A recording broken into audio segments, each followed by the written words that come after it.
going because this is nice. Yep, I know. I like what you're doing.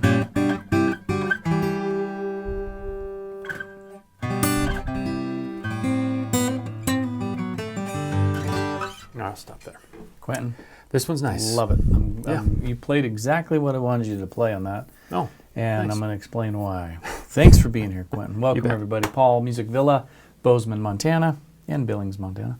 We're checking out the legacy guitars from Taylor. Bob Taylor came back and, well, he never really left, but he decided to that they needed to bring back some of their legacy models, which I understand. They came out in '74 with the Jumbo and the Dreadnought.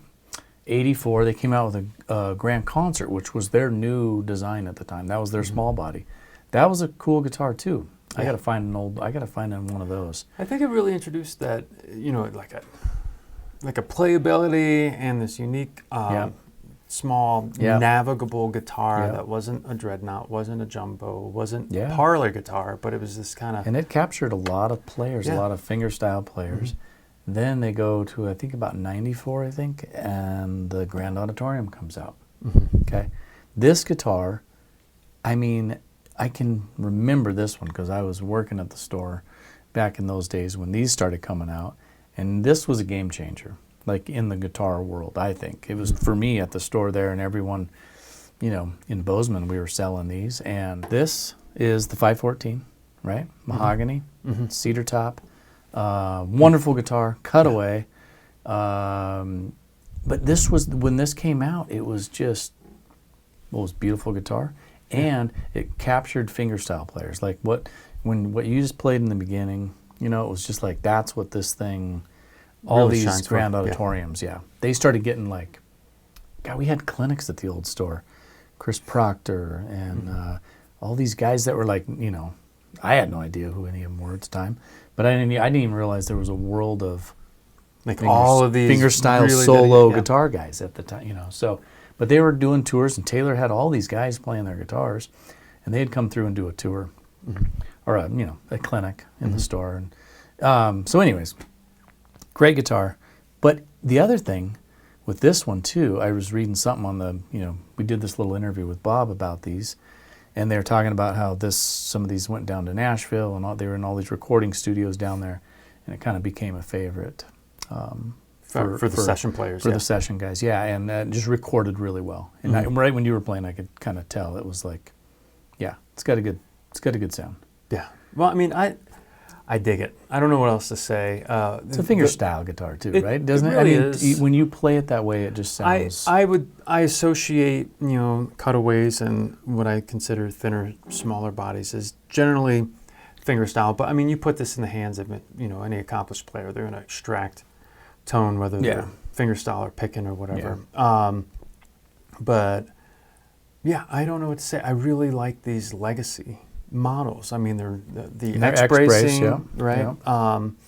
And it's neat because it's like it's a memory. Like I said, we talked about like an old Martin or an old Gibson. It reminds you of certain things. It reminds you of like an era, an era, music, like just like anything. And these remind a lot of people of that time in Taylor's, you know. So it's enjoyable for people's ears and just to see the look of them. It's like, wow, that's the Taylor I remember, you know. So I would say it's enjoyable, not just to my ears, but really to my fingers. Yeah. It just plays very nice. I like the tone. And it's got that tone that I would expect for this body, right? It's got a little depth. And I wouldn't compare it to the Dread or, you know, the depth of a Jumbo. But it's an appropriate level of depth. It's very balanced for...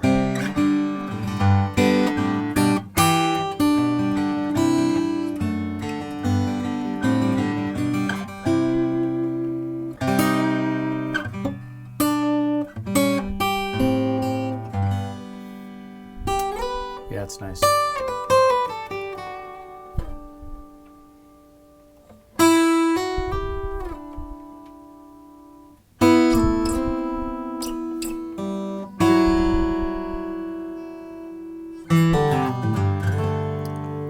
I think think he likes it. I'm digging it. I'm digging the overtones. I'm digging the way this thing and the is cedar coming top together. is unique too. I mean, it's not. I mean, people have done it, but a lot of times you see cedar tops on classical guitars. But Taylor did the cedar top on the steel string, and it sounds great.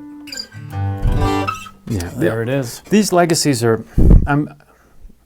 When I don't know what to say other than I'm very excited that legacies are going to be available. I hope they continue to do this. And, it'll be and a make great guitar. these these classic Taylor models available because they're super fun to play. Yeah.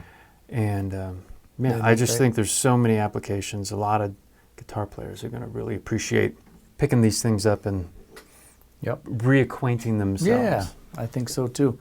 Yeah. 514 CE Legacy model, new from Taylor. Check it out, musicvilla.com. Come visit us in Bozeman. Now in Billings as well. Now in Billings, yeah. Thanks for watching. Yep.